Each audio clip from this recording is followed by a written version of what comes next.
আশেপাশের একজন হুজুর আছে, নাম কি জানি, লাস্টে তাহিরি আছে। এবারে দেখলাম এবার যে কুমিল্লা বন্য হয়েছে না, তখন আপনারা জানেন না কুমিল্লা যে বন্য হয়েছে, কুমিল্লা ফেনী নোয়াখালী লক্ষ্মীপুর এই সাইডে প্রচুর পরিমাণ বন্য হয়েছে। তা আপনারা এই তাহিরি হুজুর এবারটা বন্যার মাঝে ত্রাণ দিতে গেছে আমরার মনোহরগঞ্জ, কুমিল্লার ভিতরে একটা জেলা আছে, উপজেলা আছে মনোহরগঞ্জ, আমরাও সেই উপজেলায় গেছি। ওই উপজেলায় কিন্তু সাধারণ উপজেলা না, কুমিল্লার আলেমদের রাজধানী বলা হয় মনোহরগঞ্জকে। কেন? মনোহরগঞ্জের ভিতরে আমাদের মুফতি আব্দুল মালেক হাফিজাউল্লাহর বাড়ি। কার বাড়ি? মুফতি আব্দুল মালেক হাফিজাউল্লাহ সাহেবের, মুফতি দেলোয়ার সাহেবের, মুফতি আমজাদ হুসাইন, আরো বহুত উলামা একরামের বাড়ি হচ্ছে মনোহরগঞ্জে। তো তাহিরি সাহেব মনোহরগঞ্জে গেছে ত্রাণ দিত, আডুফানির থেকে আরো নিচে এবারটা নৌকাত বইয়া রয়েছে, 12 জনে মিল্লা নৌকা ঠেলতে আছে, এবারটা ভিডিও করতে আছে। এইভাবে কি দিতে আছে? ত্রাণ দিতে আছে না। কথাটা স্পষ্ট করার দরকার, বিষয়টা স্পষ্ট করার দরকার। আমরাও কিন্তু ত্রাণ দিছি, বুঝানোর জন্য বলতেছি। 22 দিনে আমাদের তত্ত্বাবধানে 18 লক্ষ টাকার ত্রাণ দেওয়া হয়েছে বলি আলহামদুলিল্লাহ। আরো জোরে বলি আলহামদুলিল্লাহ। এই যে আমি ত্রাণ দিতে গেছি, আমার সাথে মুফতি ইয়াসিন আহমদ ফারুকিও গেছে প্রায় সময়। আমি কখনো প্রাইভেট কার ভাড়া নেই নাই, কারণ প্রাইভেট কার কাটতে খায় ভাড়া নেন, টিয়া দিতেছেন আপনারা, ত্রাণ দিতে আসি আমি। এখন আমি যে প্রাইভেট কার ভাড়া লইয়া যাম, কার টিয়া দিয়ে যায়াম? আপনারা টিয়া দিয়ে যায়াম, এই টিয়াটা দিয়ে যে আমি যায়াম, আমার লেগে হালাল হইবনি? এই যে প্রাইভেট কার ভাড়া লইয়া যাইয়াম, আচ্ছা হালাল হারাম পরে কত মানুষ তো কেজা মাইরা রাখেও দেয়, কেন? সেইটা হয়েছে গিয়া পরের হিসাব, হালাল হারাম পরে। আমি যদি মনে করেন যে এই প্রাইভেট কারের টাকাটা চিন্তা করলাম, যদি প্রাইভেট কার দিয়ে না যায় 5,000 টাকা থাকবো, এই 5,000 টাকা দিয়ে আমি আরো 5টা ফ্যামিলির কি করতে পারবো? সহযোগিতা করতে পারবো, উপহার দিতে পারবো। তো এই চিন্তা ভাবনা কইরা, এত কষ্ট কইরা টানা 22 দিন, প্রতিদিন দিন নাই রাত্রে নাই আমরা প্রাইভেট কারের ফিসে কইরা গেছি। এইটা তো এক জিনিস গেছে। যাওয়ার পরে আপনি দেখবেন বাংলাদেশের আমরা হগলে ফেরেস্তা, আমরা হগল হয়েছি। বাংলাদেশের মানুষ এত ভদ্র, আমরা বাংলাদেশের মানুষ এত বালা, আমরার মতো বালা পৃথিবীতে আর কেউ নাই। বাংলাদেশের ভিতরে এখন যদি ঘোষণা হয় কালকে কিয়ামত হয়ে যাবে গা, হগলে দেখবেন কাফনের দাম বাড়াই দিয়ে বই থাকবে। আপনাদের এখানে পাশে একটা মাদ্রাসা আছে, মাদ্রাসার নাম কি? এই যে দারুল আরকাম মাদ্রাসা। এই দারুল আরকাম মাদ্রাসার এদিক দিয়ে একটা ভবন আছে, ওই দিক দিয়ে একটা ভবন আছে, 2টা ভবন আছে না? 2 ভবনের পাশে 2 সাইড, পিছন সাইড আছে, আছে না? মাদ্রাসার পিছন সাইড আছে। এখন মনে করেন যে এই দারুল আরকাম মাদ্রাসার যিনি নাজিমে তালিমাত, আমার কিন্তু আবার কাকা লাগে, আব্দুল হালিম সাহেব। তা আব্দুল হালিম সাহেব মাদ্রাসার ভিতরে ক্লাস করাইতে আছে। এমন অবস্থায় কিছু ছাত্র বইয়া রয়েছে। মাদ্রাসার ভিতরে 2 ক্যাটাগরির ছাত্র তাহে। এক ক্যাটাগরির ছাত্র হয়েছে ক্লাসে উস্তাদের দরসে সুন্দরভাবে বসে ক্লাসে সবক গ্রহণ করে। আরে এক ক্যাটাগরির ছাত্র হইল তে টুটু টুটু টুকু টুটু করে ঘুরে, কোন হুজুরের পাঞ্জাবিটা ধোয়ন লাগে, কোন হুজুরের লঙ্গিটা ধোয়ন লাগে, কোন হুজুরের টিফিন বাড়িটা আনন্দ লাগে, কোন হুজুরের ফানের লেগে কুদুর বাজারও যাওয়ান লাগবো। এমন কায়দার কিছু ছাত্রছাত্রীও মাদ্রাসার ভিতরে, কথা কয় না, আসেনিও আছে। এই 2 ক্যাটাগরির ছাত্র, এক ক্যাটাগরিতে তো ক্লাসও বৈশা রয়েছে। এমন অবস্থায় হুজুরে ক্লাসের ভিতরে মাসা আলা ফরাইতেছে, ধরেন না মুক্তাসরুল হুজুরি ফরাইতেছে লাইরাসির আর কি। তো হুজুরে ফরাইতে আছে স্ত্রীর সাথে সহবাস করা হারাম। স্ত্রীর সাথে সহবাস করা কি? হুজুর ক্লাসে কি বলছে? স্ত্রীর সাথে সহবাস করা কি? হারাম। তো একদল ছাত্র তো ক্লাসে হুজুরের সবক গ্রহণ করতে আছে, আরেকটা পিছন দিক দিয়ে আইটা যাইতে আছে, আরেক হুজুরের ফান আনবো। তার তো কাম ওই এটা ক্লাসের ভাই দিয়ে কোন হুজুরের ফান আনন যায়, এটা বাস কইরাতে বাইরে যেমন ক্লাসটা বাকি দিয়া তে যাইতে আছে। এমন সময়তে শুনছে যে স্ত্রীর সাথে সহবাস করা হারাম। এখন তে মোটামুটি টাইনা টুইনা ওইভাবেই কোনো মতো একটা পাগড়ি লইয়া মাদ্রাসার থেকে বাইরে গেছে গা। বাইরে একবারে বিলের মাঝখানে এক মসজিদে ইমামতি লইছে। এমন অবস্থায় একটা নতুন বিয়া করছে। বিয়া করার পরে হেতে স্ত্রীর লগে সহবাস কইরা পরের দিন আইছে, আইয়া জিগাইতে আছে হুজুর স্ত্রীর লগে তো এইভাবে যা করার দরকার করছি, এখন এটার ভিতরে সুন্নত পদ্ধতি আসেনি। তেউটা কইছে হারাম। তেউটা কি তা কইছে? কথা কয় না। তেউটা কি তা কইছে? আসলে কি স্ত্রীর সাথে সহবাস করা হারাম? হারাম না। এখন সে উস্তাদের মুখ থেকে চলমান অবস্থায় শুনছে কতটুকু? ততটুকু যতটুকু উস্তাদ বলছে। কি বলছে? স্ত্রীর সাথে সহবাস করা হারাম। উস্তাদ এই কথাটা বলছে, সে এই কথাটা শুনছে, পরবর্তীতে এটা ফতোয়া দিয়া লাইছে। কিন্তু উস্তাদ কখন বলছে ওই কথাটা শুনে নাই। উস্তাদ পরে বলছে যে মাসিকরত অবস্থায় স্ত্রীর সাথে সহবাস করা কি? কথা কয় না, হারাম। এই কথা উস্তাদ বলছে, কিন্তু সে ওই কথাটা শুনতে পারে নাই, জাস্ট শুধু এতটুকুই শুনছে স্ত্রীর সাথে সহবাস করা হারাম। পরে সে ফতুয়া দিয়া লাইছে। এখন আপনারা বিবেকের কাছে প্রশ্ন, তার ফতুয়া গ্রহণযোগ্য হইবনি? কথা কয় না, গ্রহণযোগ্য হইবনি? ঠিক তদ্রুপ ভাবে যারা বলে ঈদে মিলাদুন্নবী আছে, দলিল তো দিতে পারে না, সাফাবাজির জুড়ে দেশে দেশে ঘুরে। আরো জুড়ে বলুন ঠিক কিনা? ঘটনা তো আরো একটা মনে ফিরে গেছে, ফায়দা কই লিতাম নাকি? আইসি আর আইনা নাই, হগলবালা কইয়া যায়। আমরা নুরুল ইসলাম অলিপুরি নাম শুনছেননি? হাফিজাহুল্লাহ হযরত খুব সুন্দর কইরা বলে, ডাক্তার দুই ধরনের, একটা হইছে এমবিবিএস ডাক্তার আর একটা হইছে ক্যাম্পাসার মার্কা ডাক্তার। এমবিবিএস ডাক্তারের বৈশিষ্ট্য হচ্ছে সে তার চেম্বারে বসে থাকবে, বসে থাকার পরে সে তার চেম্বারে রুগী আসবে, সে রুগী দেখবে, তার রোগ দেখা সে ওষুধ লিখে দিবে, রুগী চইলা যাবে। আর ক্যাম্পাসার ডাক্তার যেগুলা আছে এগুলা বিভিন্ন বাজারে, বিভিন্ন পয়েন্টে, বিভিন্ন মুড়ে একটা মাইক হাতে নিয়া বিভিন্ন সময় লেসকার দেয়। কি দেয়? কথা কয় না। লেকচারও সুন্দর করে সে বলতে পারে না, কয় আমি আপনাদের সামনে এখন বেশি লেসকার দিব না। কি দিব না?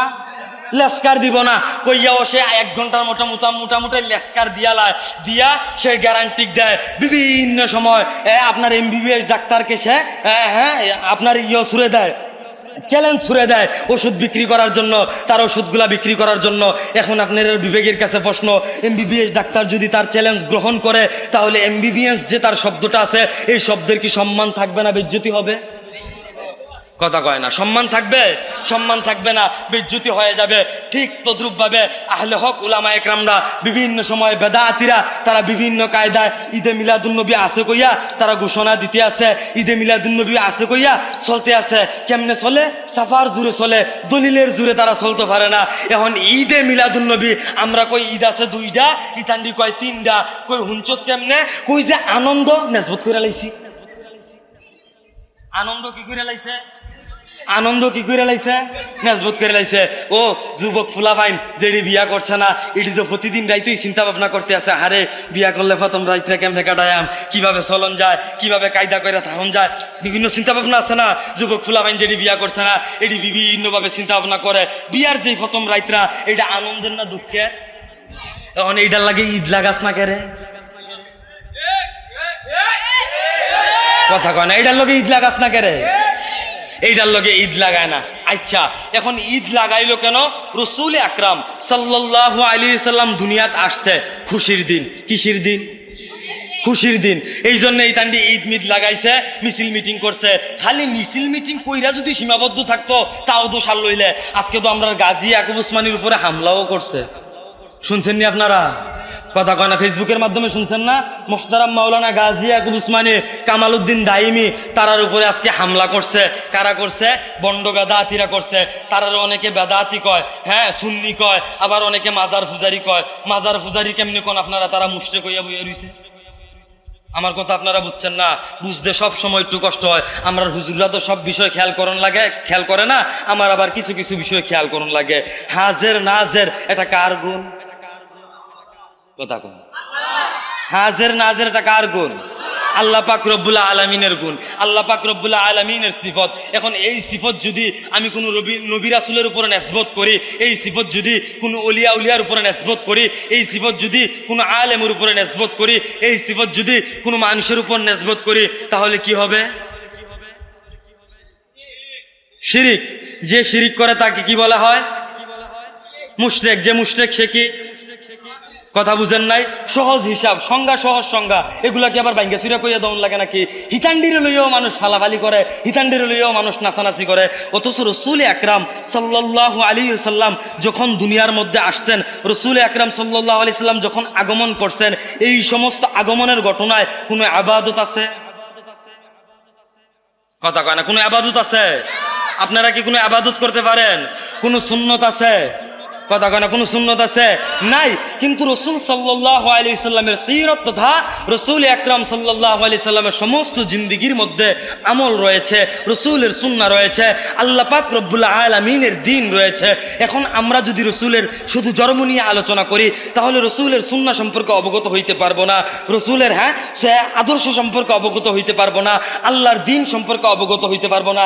এই বদমাইশটি খুব সিউন কামলা। ইতান্ডি আমরার মতো এত ব্যবধান না। ইতান্ডি বুঝা শূন্য ঈদে মিলাদুন্নবী নিছে। ইতান্ডির কথা হইলো যদি ঈদে মিলাদুন্নবী লিয়ে আমরা আলোচনা করি, তো আমরা দাড়ি রাখুন লাগে না, জুব্বা পিন্দন লাগে না, নামাজ পড়ুন লাগে না, মেসওয়াক করুন লাগে না, পাঞ্জাবি টেঞ্জাবি পিন্দন লাগে না। কথা কয় না। কথা কয় না। এটা কায়দা করে ইতান্ডি সিস্টেম করে লইছে। যদি সিরত সম্পর্কে অবগত হয়, যদি সিরত পড়ে, তাহলে ইতান্ডি রসুলের সুন্নত দাঁড়িয়ে আইব, মেসোয়াক আইব, বিলাকুলু বাসব, নামাজ পড়তে হইব, রোজা রাখতে হইব, রসুলের আদর্শ মানতে হইব, রসুল সাল্লাল্লাহু আলাইহি সাল্লামের আদর্শ অনুযায়ী ইতান্ডির জীবন চালাইতে হইব। ইতান্ডি কিন্তু কম হিটলার না, এর লেগে ইতান্ডি বাচ্চই লইছে। এখন আপনার কাছে আমার একটা প্রশ্ন, যে সুন্নত মানে না তে কি সুন্নি? আজকে বিবারিয়ার মানুষটি এমনি ফুতাই রইল কে রে? যে সুন্নত মানে না তে কি সুন্নি? এখন তে যদি সুন্নি দাবি করে, আসলেই কি তে সুন্নি না বাটফার? আচ্ছা, আরো সহজ করে কইলে আপনারা বুঝবেন। বর্তমান বাংলাদেশের তত্ত্বাবধায়ক সরকার কেডা? ডক্টর ইউনূস সাহেব। এখন এবার হয়েছে তত্ত্বাবধায়ক সরকার। আমি যদি আপনার ব্রাহ্মণবাড়িয়া কাউতুলির মুরু আইয়া কই মাসুম বিল্লাহ রসুলপুরি আমি তত্ত্বাবধায়ক সরকার হইয়া গেছি গা, আসলে কি আমি তত্ত্বাবধায়ক সরকার হইছি? এখন আমি যদি এটা প্রচার প্রসার করি, প্রশাসন পর্যন্ত যদি আমার এই কথা যায়, তাহলে কি প্রশাসন আমারও সুস্থ রাখবো না অসুস্থ কইরা লাইব? তো যারা নিজেরা সুন্নি দাবি করতে আছে, সুন্নতের আমল নাই, যারা নিজেরা সুন্নি দাবি করতে আছে, গালের মাঝে রসুলের সুন্নতের দাড়ি নাই, তোমরা কান খুললা শূন্য রাহ, তোমরা তো মরবা। ওই যে গত বছরও কইয়া গেছি, এই বছর আর কদ্দুর মনে কইরা দিয়ে যাইতে আসি, তুমি যে মরবা, তোমার ফুতে বাসটি কাটবো, কাটটা সুন্দর কইরা সাজবো। কইব কেরে সাজবো জানেননি? এটা কায়দা কইরা ফুতে সাজবো। কইব আহারে বাপে সারাটা জীবন সুদ খাই আমারে মানুষ করছে। আমরা তারা সুদ খাইনি, কথা কয় না, আমরা তারা সুদ খাইনিও। হ্যাঁ, কায়দা কইরা খায়, বিভিন্ন কায়দায় খায়। আগে তো মনে করেন যে আপনার 1 লাখে 30 খাইতো, এখন 30 হয় না 40 খায়। কথা কয় না, খায়নি? বিভিন্ন কায়দায় সুদ খায়। এখন সুদ খাওয়া হালাল না হারাম? যদিও সুদের বিষয় আজকে আমার বক্তব্য না, এই জন্য আমি ওই দিকে যাইবারও চাইতেছি না। তো ফুতে বাঁশ কাটবো, চিউন কইরা সুন্দর কইরা তেল দিয়া বাঁশটি কাটবো, কাইটটা সুন্দর কইরা তেল দিব, দিয়া সে বাবা সারাটা জীবন এই সুদ খাইছেন, ঘুষ খাইছেন, খাইয়ে আমরা মানুষের মতো মানুষ করছেন, যান সকালবেলা খাদাই দিয়ে পড়তাছি। ফুতে যে বাঁশটি তেল দিয়া নিয়ে দিয়াইব, সাইচ্চা সুন্দর কইরা পরিষ্কার কইরা, ফেরেশতারা ওই বাঁশটি খুললা, ওই যে সুন্নি দাবি করছেন, সুন্নতের আমল আসলো না, বাটফারি করছেন, পিটা শুরু করবো। আরো জোরে বলুন ঠিক কিনা? এখন এই জিনিসটা আমরা বোঝার দরকার আছে না নাই? কথা কয় না, আছে না নাই? এখন আমাদের করণীয় কি? আমাদেরকে পরিপূর্ণ রসুলের সুন্নাহ অনুযায়ী আমাদের জীবনকে চালাইতে হবে। আমরা যদি রসুলের সুন্নাহ অনুযায়ী আমাদের জীবনকে চালাইতে পারি, আমরা যদি রসুলের সুন্নাহ অনুযায়ী আমাদের জীবনকে পরিচালনা করতে পারি, তাহলে আমরা দুনিয়ার মধ্যেও কামিয়াব হয়ে যাব, আখিরাতেও কামিয়াব হয়ে যাব। দেখেন, আমরা আজকে বিভিন্নভাবে বিভিন্ন কাজ করতেছি, বিভিন্নভাবে নিজেদের সময়কে নষ্ট করতেছি, বিভিন্নভাবে আমরা সময়কে ধ্বংস করে দিচ্ছি। আজকে দেখেন আরও একটা, আমার তো মাথার ভিতরে ফ্যাস লেগে যায় গীতে আছে, বছরের প্রথম মাহফিল না, ও মাথার ভিতরে ওয়াজ আইয়া ঘুরাঘুরি করতে আছে, কোনটা থইয়া কোনটা কম ফ্যাস লেগে যায় গীতে আছে। আমিন কোন? আরো জোরে কোন আমিন। আল্লাহ তাআলা যেন সবগুলা কথা আপনাদের কল্যাণে, আমার কল্যাণে বের করে দেয়, বলি আমিন। যেই কথাটা বলতেছিলাম, আজকে আমরা সময় নষ্ট করতেছি। যদি আমরা সময় গুছাইতাম, যদি আমরা সময়কে কদর করতাম, যদি আমরা সময়কে বুঝতাম, যদি আমরা সময়কে চিনতাম, তাহলে আমাদের হালত, আমাদের অবস্থা, আমাদের অবস্থান এমন হইতো না। যদি আমরা সময়কে চিনতাম, তাহলে ফিলিস্তিন আমাদের ভাইয়ের অবস্থা এমন হইতো। কথা বুঝেন নাই? অনেকে আজকে দেখি কইতে আছে, কয় হুজুররা মাহফিলের মধ্যে রাজনৈতিক আলোচনা করে। কি আলোচনা করে? আচ্ছা, ইসলাম পূর্ণাঙ্গ কি ব্যবস্থা? এখানে কি আলেম উলামা কেউ নাই? কেন আলেম নাই প্যান্ডেলের মধ্যে? ইসলাম পূর্ণাঙ্গ কি ব্যবস্থা? জীবন ব্যবস্থা। তাহলে ইসলাম যদি পূর্ণাঙ্গ জীবন ব্যবস্থা হয়, তাহলে মানুষের জীবনের ভিতরে রাজনীতি আসেনি? রাজনীতিটা কি গণতান্ত্রিক প্রক্রিয়ার রাজনীতি না খুলাফায়ে রাশিদিনদের রাজনীতি? কথা কয় না। গণতান্ত্রিক প্রক্রিয়ার, আব্রাহাম লিঙ্কনের গণতান্ত্রিক প্রক্রিয়ার রাজনীতি না খুলাফায়ে রাশিদিনদের খেলাফায়ে রাজনীতি? খুলাফায়ে রাশিদিনদের যেই রাজনীতি, সেই রাজনীতি। অর্থাৎ আয়লায়ে কালিমাতুল্লাহর জন্য উলামায়ে কেরাম কাজ করবে, দ্বীনের জন্য কাজ করবে। আল্লাহর দেওয়া জমিন, আল্লাহর দেওয়া এই জমিনের ভিতরে আল্লাহর দ্বীন বাস্তবায়ন করার জন্য কি করবে? রাজনীতি করবে। এখন যদি আমরা, রসুল আকরাম সাল্লাল্লাহু আলাইহি সাল্লাম রাজনীতি করছে, সাহাবা একরাম রাজনীতি করছে, আমরা ইসলামিক প্রক্রিয়ার রাজনীতি নিয়ে যদি আলোচনা করি, তাহলে কোনো সমস্যা আছে? কথা কয় না, সমস্যা আছে। মাহফিল দিছে কেন? যারা ইসলাম সম্পর্কে অবগত না, যারা ইসলাম সম্পর্কে পূর্ণাঙ্গ জানে না, যারা ইসলাম সম্পর্কে পূর্ণাঙ্গ জ্ঞান রাখে না, উলামা একরামরা এসে ইসলাম সম্পর্কে তাদেরকে বুঝাইব। নাকি খালি কবরের ভিতরের কথা কইব, কবরে গেলে গিরাগারা ভাড়াই দিব? আল্লাহ কি খালি ইসলামটা কবরের ভিতরে সীমাবদ্ধ রাখছে? কথা কয় না, ইসলামটা কি শুধু কবরের ভিতরে সীমাবদ্ধ রাখছে? কবরের ভিতরে সীমাবদ্ধ রাখে নাই। তা আমাদের কিছু ভাইয়েরা তারা না বুঝে প্রায় সময় বলে হুজুররা রাজনীতি লইয়ে আলোচনা করে, তারা রাজনীতিক কথাবার্তা কয় মাহফিলের ভিতরে। ইসলামের ভিতরে যদি রাজনীতি থাকে তাহলে আমরা আলোচনা করতে সমস্যা কি? এই হইছে এক ক্যাটাগরি। আরেক ক্যাটাগরির বাট্টার কিতা জানেননি? কইব একদল হুজুর কইয়া যায় এইটা, আরেক দল হুজুর কইয়া যায় সেইটা, আমরা মানুন কোনটা? একসাথে কোন ঠিক কিনা? এই সমস্ত কথা কি আপনারা কোনোদিন শুনছেন না? শুনছেন নি? ওই তোমার সমস্ত কথা কইতে বিভিন্ন সার দোয়ানো বয়সীরা এই সমস্ত কথা কয়, এই হুজুর কয় একটা, এই হুজুর কয় একটা, আমরা মানুন কোনটা? তুমি কি দুধের দোয়া তুলসী পাতা? তুমি কি দুধ খাও? তুমি কি বেফতার হয়ে গেছো গা? তুমি বুঝো না কোন হুজুর কোনটা কয়? তুমি সুদে টিয়া লাগানোর সময় বুঝো কোন জায়গাত লাগাইলে তুমি খাপ করে লইয়ে লইতে পারবা, আর কোন জায়গাত লাগাইলে তোমার টিয়াটা মাইর যাইব গা। তুমি সেইটা বুঝো, তুমি ইসলামটা বুঝো না। বুঝা গেল তুমি ইসলাম বুঝার নামে, তুমি উলামা একরামের উপরে অপবাদ দেওয়ার নামে তুমি এক নম্বরের বাটপা। কারণ তোমার কাজ হয়েছে শুধু উলামা একরামকে কি দেওয়া? অপবাদ দেওয়া। আরেক ক্যাটাগরির অপবাদ হচ্ছে বাংলাদেশের মধ্যে বর্তমানে আরেকটা ক্যাটাগরির অপবাদ দেখবেন, যারা কয়দিন আগে সব কিছু গুছাইয়া গাছাইয়া গেছে নিও 17টা বছর আমরার মেহমানদারি করছে। আমরার রহমানি সাহেবের 12 বছর, গুনুবি ভাইয়ের 3 বছর, উসামা ভাইয়ের 2.5 বছর, শেখুল হাদিস ইবনে শেখুল হাদিস আল্লামা মামুনুল হক হাফিজাউল্লাহকে প্রায় 3.5 বছরের মতো মোটামুটি মেহমানদার করছে। তার এই দলটা আবার আলেম প্রিয়। তার দলটা কিতা? আলেম প্রিয়। এই জন্য মোটামুটি বাংলাদেশের উল্লেখযোগ্য যত আলেম আছে তার মনটা চাইলই তারা নিয়ে কি করতো? কথা কয় না, কি করতো? মেহমানদারি করতো। তো তারা মেহমানদারি করতো, তারার আপ্যায়নে, তারার মেহমানদারিতে আমরা অতিষ্ঠ হইয়া কুদুল লারা দিছি। তারা আমরা সাইরা গেছে গা। কই গেছে? কথা কয় না, কই গেছে? ভারত গেছে। এখন আমাদের দেশের মধ্যে কিছু সুশীল সমাজের মানুষ আছে যারা টকশুতে বসে রাত্রে 3টার সময় পুলিশ পাহারায় বসে বাংলাদেশের মৌলবাদীরা তারা এখনো বলতেছে আমরা ভারত ছাড়া চলতে পারবো। তারা কিভাবে এই কথা বলে? ভারত তো আমাদের বন্ধু, ভারত আমাদেরকে যুদ্ধের সময় সহযোগিতা করেছে, ভারত আমাদেরকে এখনো সহযোগিতা করবে, ভারত ছাড়া আমরা চলতে পারবো না। মৌলবাদীরা এটা বুঝে না। এই কথাটা আপনারা আসতে কইলেন কেন? ঠিক? আরো জোরে বলুন ঠিক কিনা? এই সমস্ত নাস্তিক মুরতাদরা তারা রাত্রে 3টার সময় বৈশা এই কথা বলে। আপনার বিবেকের কাছে প্রশ্ন, ফিলিস্তিনের পাশে কি ভারত আছে? ফিলিস্তিন চলতে আসেনি? কথা কয় না। আফগানিস্তানের পাশে কি ভারত আছে? আফগানিস্তান চলতে আসেনি? মোটামুটি অন্যান্য রাষ্ট্রের পাশে যেগুলার পাশে ভারত নাই এগুলা কি চলতে আসে না? এখন ভারত আমরা দুগলা ভেজ দেয়, দুগলা আলু দেয়, দুগলা মরিচ দেয়, হ্যাঁ মাঝে মাঝে ইতানটি বন্ধ করে দেয়। আমরা তারও 1200 টাকা করে লাই মরিচের কেজি, আলুর কেজি করে লাই 100 টাকা, ভেজের কেজি ওই জায়গায় 500 টাকা। ও আমরার তো হগলের জমি আছে, আমরার হগলের ক্ষেত আছে, আমরার হগলের ক্ষেত আছে। আগে দেখছি আগের দিনের মুরব্বীরা কুয়া কৃষি করতো ধানের পাশাপাশি, এখন না কুয়া কৃষি করে। আমার বাপেরে দেখছি আমি এখনো তিনি মাঝে মাঝে পাট ক্ষেত করে। পাট চিনছেন না? চিনছেন নি? মাঝে মাঝে এখনো কি করে? পাট করে। তো এইভাবে কিন্তু কুয়া কৃষি টুয়া কৃষি করে।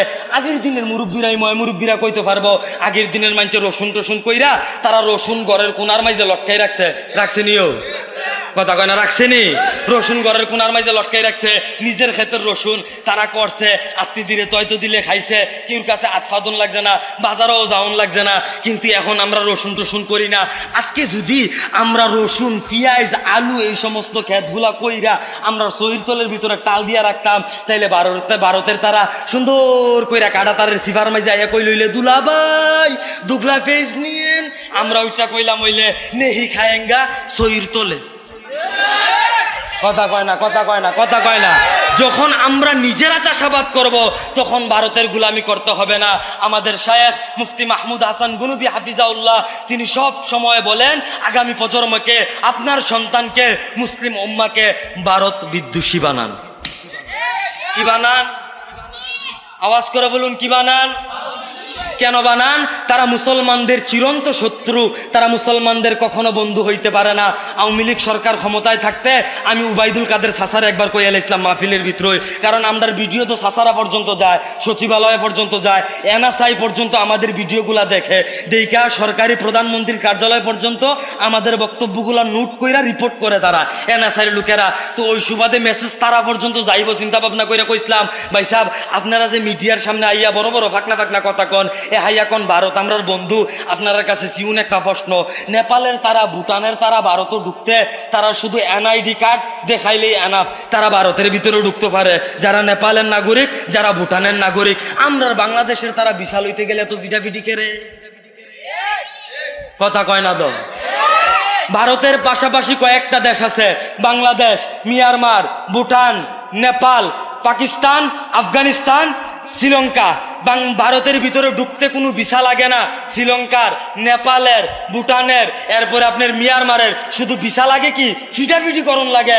বাংলাদেশ, পাকিস্তান নামুল্য দুই তান্ডি নাইয়া ডইসিফা দিয়ালা কথা কয় না। দল পাকিস্তান ভিসা দিব কুম্বালা, নামুল্য ইতান্ডি নাইয়াডা সিফা দিয়ালা। পাকিস্তান, আফগানিস্তান এই সমস্ত মানুষদেরকে ভারতের ভিসা দিতে চায় না। তার মানে বোঝা গেল তারা কোশ্চিনকালেও মুসলমানের বন্ধু হইতে পারে, তারা কোশ্চিনকালেও মুসলমানের বন্ধু হইতে পারে। আল্লাহ পাক রব্বুল আলামিন কুরআনে কারিমের মধ্যে বলছে, হে নবী আপনি জানায়া দেন ইহুদি এবং নাসারা কোশ্চিনকালেও মুসলমানের বন্ধু হইতে পারে না। এজন্য মুসলিম উম্মাকে মাহমুদ হাসান গুনুবির পক্ষ থেকে আমাদের ঘোষণা হচ্ছে, আমাদের এলান হচ্ছে যে আপনার সন্তানকে ভারত বিদ্বেষী বানান। কেন বানাবেন? কারণ ভারত কোশ্চিনকালেও মুসলমানের বন্ধু হইতে পারে। যেই কথাটা বলতেছিলাম, আমার মূল কথায় আমি চলে আসি। আমাদের জীবন, পূর্ণাঙ্গ জীবন ব্যবস্থা কিসের মধ্যে? একমাত্র রসুলের সুন্নার মধ্যে, একমাত্র রসুলের আদর্শের মধ্যে। আল্লাহ সুবহানাহু ওয়া তাআলা বলেন, লাকাদ কানা লাকুম ফি রাসূলিল্লাহি উসওয়াতুন হাসানাহ, তোমাদের জন্য উত্তম আদর্শ হচ্ছে আমার রসুলের আদর্শ। এখন আমাদের জন্য যেহেতু উত্তম আদর্শ আমার রসুলের আদর্শ, আমার রসুলের আদর্শ অনুযায়ী আমাদের জিন্দেগি চালাইতে হবে কি হবে না? কথা কয় না। রসুলের আদর্শ অনুযায়ী জিন্দিগি চালাইতে হবে না? রসুলের আদর্শ অনুযায়ী আমাদের জিন্দিগি আমরা পরিচালনা করতে হবে। যদি আমরা রসুলের আদর্শ অনুযায়ী আমরা জিন্দিগি চালাইতে পারি, তাহলে দুনিয়ার মধ্যে আমরা কার বন্ধু হয়ে যাব?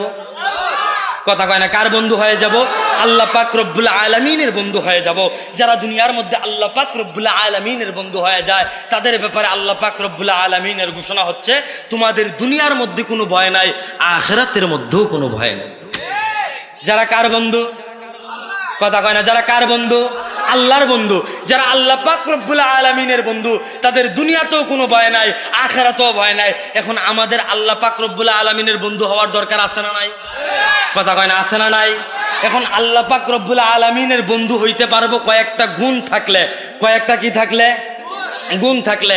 এখন আমি শুধু গুণগুলা বলবো, বলে আমার বয়ান শেষ করে দিব। আপনারা শুধু গুণগুলা মিলাইবেন, আপনার মাঝে আসেনি কিসেনি? কথা কয় না, কিসেনি? এই গুণগুলা আপনার মধ্যে আছে কিনা আপনারা শুধু মিলাইবেন। এক নম্বর গুণ হলো আল্লাহ তাআলার প্রতি ঈমান আনা। কি আনা? আল্লাহর প্রতি কি আনা? আল্লাহর প্রতি কি আনা? ঈমান আনা। আল্লাহর প্রতি ঈমান আনা, এই শব্দের ভিতরে আল্লাহ পাক রব্বুল আলামিনের যত আদেশ আছে, আল্লাহ পাক রব্বুল আলামিনের যত নিষেধ আছে, সবগুলা কিসের ভিতরে? এই আল্লাহ পাক রব্বুল আলামিনের উপরে ঈমান আনার ভিতরে। কথা বুঝেন নাই মনে হয়? আরো সহজ কইরা কইলে বুঝবেন। আমরা যারা বিয়া করতাম যাই, বিয়া করতে যাওয়ার পরে আমরা যে বেডিরে আমরা বাইতানি আনার আগে হুজুরে আমরা কি কয় যে বেডি আপনি রইব, তিনবার একটা কথা কন লাগবো। কথাটা না কিতা? কথা কয় না। কথাটা না কিতা? কবুল। যাই হোক, এই কবুল কম লাগবো। কবুল কইলে বেডিটা আপনি পাইবেন। তো তিনবার কবুল কইয়া বেডিটা আমরা লইয়াই পড়ি। আইন নাকি বেডিটারে আমরা খালি ফালাই রাখি না? বেডির ভাত দহন লাগে, সাবান দহন লাগে, শাড়ি দহন লাগে, তেল দহন লাগে, আরো নানান টান দহন লাগে। লাগেনিও? কথা কয় না, লাগেনিও? বিয়া করার সময় কি আপনি সকলের সামনে কইছিলেন এ বেডিরে ভাত দেয়াম, তেল দেয়াম, এরপরে ফেয়ার এন্ড লাভলি দেয়াম, এরপরে হ্যাঁ লাখ সাবান দেয়াম, সুনু দেয়াম, শাড়ি দেয়াম, এডি কইছিলেন নে? কিতা কইছেন? তিনবার কবুল কইছেন কবুলের ভিতরই হগলটা কুচুর করে ঢুকিয়া গেছে গা। ঠিক তদ্রুপ ভাবে যখন আল্লাহ তাআলার প্রতি ঈমান আনবেন, আল্লাহ তাআলার প্রতি তাকওয়া অবলম্বন করবেন, তখন আল্লাহ পাক রব্বুল আলামিনের সমস্ত আদেশ, আল্লাহ পাক রব্বুল আলামিনের সমস্ত নিষেধ এই ঈমান আনার ভিতরে কি হয়ে যাবে? ঢুকে যাবে। এখন ঈমান আনলাম, আল্লাহ পাক রব্বুল আলামিনের আদেশ কি? নামাজ পড়া। কি করা? কথা কয় না, কি করা? দেখলা না? আহারে, যে সৃষ্টিকর্তা আমাকে এই দুনিয়ার মধ্যে পাঠাইছে, যিনি দুনিয়ার মধ্যে পাঠাইছে তার গোলামি করার জন্য, যিনি আমার জান এবং মাল কিনে নিয়েছে জান্নাতের বিনিময়ে, তে দেহেনি কেউ দেখেনি? এই যে আমি গত 4 দিন আগে ঢাকা বাবুবাজারে ওই জায়গার মধ্যে আল্লামা হাসান জামিল, আব্দুল বাসেত খান সিরাজি হাফিজাউল্লাহ ওনারাও উপস্থিত ছিলেন। মিটফিট হসপিটাল যে একটা আছে, ওই হসপিটালের মাহফিলের মধ্যে আমি বলেছিলাম আমরা পরিপূর্ণ সফল হব, আমরা পরিপূর্ণ ইসলাম চিনব, আমরা পরিপূর্ণ দিন চিনব, আমরা পরিপূর্ণ রসুলের সুন্নাহ আঁকড়ে ধরতে পারবো। কখন? বেশি চিন্তার দরকার নাই, বেশি ফিকির করার দরকার নাই, বেশি ইসলাম নিয়ে গবেষণা করার দরকার নাই। 2টা বিষয় নিয়ে গবেষণা করব। 1 নম্বর বিষয় হলো পৃথিবীর মধ্যে 800 কোটি মানুষ। আমরা যদি একটু চোখ ঘুরাই, আমরা যদি একটু মাথা খাটাই, আমরা যদি পৃথিবীর দিকে তাকায় দেখি, আমার চেহারার মতো আর কোনো চেহারার মানুষ আসেনি? রে আছে? তুই তো হাফিজুর রহমান সিদ্দিকী সাহেবের জয় বাংলার মতো হয়ে গেছে কারবারটা। আচ্ছা, যারা যুবক বালেগ সুস্থ মস্তিষ্কের যেই পুরুষগুলো আছে, আপনারা বলুন আমাদের চেহারার আর কোনো যুবক আছে? এই 800 কোটি মানুষ বানাইছে কে? কথা কয় না? আল্লাহ বানাইছে না? এখন যে আল্লাহ 800 কোটি মানুষ বানাইলো, একজনের সাথে আরেকজনের মিল নাই, এই আল্লাহ কি আসলেই সত্যিকারের কিনা? এই জিনিসটা যদি আমরা একটু ফিকির করি, আসলেই কি আল্লাহ দুনিয়া সৃষ্টি করছে কিনা, এই জিনিসটা যদি আমরা একটু ফিকির করি, আসলেই কি আল্লাহ আসমান সৃষ্টি করছে কিনা, এই জিনিসটা যদি আমরা একটু ফিকির করি, তাহলে যারা আমরা মাদ্রাসায় পড়ি নাই, যারা আমরা স্কুল কলেজ ইউনিভার্সিটিতে পড়ালেখা করি নাই, আমাদের সামনেও বিজ্ঞানে পড়নে ওয়ালা নাস্তিকরা টিকতে পারবে না। জাফর ইকবাল ভাই সাহেব কি সুন্দর কইরা কইছে আন্দোলনের সময়, এই রাজাকার রাজাকার স্লোগান দিছে, আমি কিভাবে ঢাকা বিশ্ববিদ্যালয় প্রবেশ করব, আমি কিভাবে রাজাকারদেরকে ক্লাস করাবো। এখন আমরা ভাই সাহেবের খবর নাই। সারাটা জীবন ভাই সাহেব পর্দার বিরুদ্ধে কথা কইল, সারাটা জীবন ভাই সাহেব ইসলামের বিরুদ্ধে কথাবার্তা কইয়া গেল, সারাটা জীবন ভাই সাহেব আলেম উলামারে যেন দেখছে এন রাজাকার বানাই লইছে। এখন আমরা ভাই সাহেব কিতাব ভাই সাহেব কো আসেনি? নাই। আহা, ক্ষমতা বেশি দিন থাকবে না। ইমামে আজম আবু হানিফা রহমাতুল্লাহি আলাইহি নাম জানিনি? আমরা নাম জানিনি? আচ্ছা, ইমামে আজম আবু হানিফা রহমাতুল্লাহি আলাইহির জমানায় যেই সমস্ত বাদশারা ছিল, ওই সমস্ত বাদশাদের নাম বলুন তো আপনারা। জানেন? জানেন না? জানেন না? কেন জানেন না? ওই সমস্ত বাদশা আল্লাহর দিন বুঝে নাই, আল্লাহর দিন চিনে নাই, রসুলের সুন্নত অনুযায়ী তার জীবন চালায় নাই। ইমামে আজম আবু হানিফা রহমাতুল্লাহি আলাইহি তিনি আল্লাহর দিন চিনেছেন, তিনি আল্লাহর দিনকে ধরেছেন, তিনি রসুলের সুন্নতকে আঁকড়ায় ধরেছেন। এজন্য আল্লাহ পাক রব্বুল আলামিন ইমামে আজম আবু হানিফা রহমাতুল্লাহি আলাইহিকে কবুল করে নিছেন। কেমন ভাবে কবুল করছেন? কিয়ামত পর্যন্ত যত আনেওয়ালা উম্মত আসবে, সমস্ত উম্মত ইমামে আজম আবু হানিফা রহমাতুল্লাহ আলাইহির নাম জানবে। সমস্ত উম্মত কার নাম জানবে? ইমামে আজম আবু হানিফা রহমাতুল্লাহ আলাইহির নাম জানবে। কেন জানবে? একমাত্র রসুল আকরাম সাল্লাল্লাহু আলাইহি সাল্লামের আদর্শ কি করার ধরার জন্য, আঁকড়ায়া ধরার জন্য। আজকে যদি আমরাও রসুল আকরাম সাল্লাল্লাহু আলাইহি সাল্লামের আদর্শকে আঁকড়ায়া ধরি, তাহলে আমরাও দুনিয়ার মধ্যে কামিয়াব হয়ে যাব। যেই কথাটা বলতেছিলাম, 1 নম্বর হলো নামাজ, আল্লাহ পাকের আদেশ। 2 নম্বর হচ্ছে রোজা, 3 নম্বর হচ্ছে জাকাত। জাকাতের তো এমন একটা ক্যাটাগরি হয়ে গেছে গা, যে যত দেহাইয়া জাকাত দিতাম পারি, ঠিক কিনা কও? যে যত দেহাইয়া কি করতাম পারি, জাকাত দিতাম পারি। এই যে আপনার আর আশেপাশের একজন হুজুর আছে, নাম কি জানি লাস্টে তাহিরি আছে, এবারে দেখলাম এবার যে কুমিল্লা বন্য হয়েছে না, ও তখন আপনারা জানেন না কুমিল্লা যে বন্ধ হয়েছে, কুমিল্লা ফেনী নোয়াখালী লক্ষ্মীপুর এই সাইডে প্রচুর পরিমাণ বন্ধ হয়েছে। তা আপনারা এই তাহিরি হুজুর এবারটা বন্যার মাঝে ত্রাণ দিতে গেছে আমরার মনোহরগঞ্জ, কুমিল্লার ভিতরে একটা জেলা আছে, উপজেলা আছে মনোহরগঞ্জ, আমরাও সেই উপজেলায় গেছি। ওই উপজেলায় কিন্তু সাধারণ উপজেলা না, কুমিল্লার আলেমদের রাজধানী বলা হয় মনোহরগঞ্জকে। কেন? মনোহরগঞ্জের ভিতরে আমাদের মুফতি আব্দুল মালেক হাফিজাউল্লাহর বাড়ি। কার বাড়ি? মুফতি আব্দুল মালেক হাফিজাউল্লাহ সাহেবের, মুফতি দেলোয়ার সাহেবের, মুফতি আমজাদ হুসাইন, আরো বহুত উলামা একরামের বাড়ি হচ্ছে মনোহরগঞ্জে। তো তাহিরি সাহেব মনোহরগঞ্জে গেছে ত্রাণ দিত, আডুফানির থেকে আরো নিচে এবারটা নৌকাত বইয়া রয়েছে, 12 জনে মিল্লা নৌকা ঠেলতে আছে, এবারটা ভিডিও করতে আছে। এইভাবে কি দিতে আছে? ত্রাণ দিতে আছে না। কথাটা স্পষ্ট করার দরকার, বিষয়টা স্পষ্ট করার দরকার। আমরাও কিন্তু ত্রাণ দিছি, বুঝানোর জন্য বলতেছি। 22 দিনে আমাদের তত্ত্বাবধানে 18 লক্ষ টাকার ত্রাণ দেওয়া হয়েছে বলি আলহামদুলিল্লাহ। আরো জোরে বলি আলহামদুলিল্লাহ। এই যে আমি ত্রাণ দিতে গেছি, আমার সাথে মুফতি ইয়াসিন আহমদ ফারুকিও গেছে প্রায় সময়।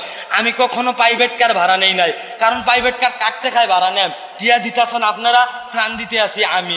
এখন আমি যে প্রাইভেট কার ভাড়া লইয়া যাম, কার টিয়া দিয়ে যায়াম? আপনারা টিয়া দিয়ে যায়াম, এই টিয়াটা দিয়ে যে আমি যায়াম, আমার লেগে হালাল হইবনি? এই যে প্রাইভেট কার ভাড়া লইয়া যাইয়াম, আচ্ছা হালাল হারাম পরে কত মানুষ তো কেজা মাইরা রাখেও দেয় কেন, সেইটা হয়েছে গিয়া পরের হিসাব। হালাল হারাম পরে আমি যদি মনে করেন যে এই প্রাইভেট কারের টাকাটা চিন্তা করলাম, যদি প্রাইভেট কার দিয়ে না যায় 5,000 টাকা থাকবো, এই 5,000 টাকা দিয়ে আমি আরো 5টা ফ্যামিলিতে কি করতে পারবো? সহযোগিতা করতে পারবো, উপহার দিতে পারবো।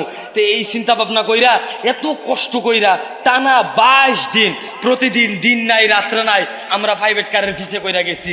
এইটা তো এক জিনিস গেছে। যাওয়ার পরে আপনি দেখবেন বাংলাদেশের আমরা হগলে ফেরেস্তা।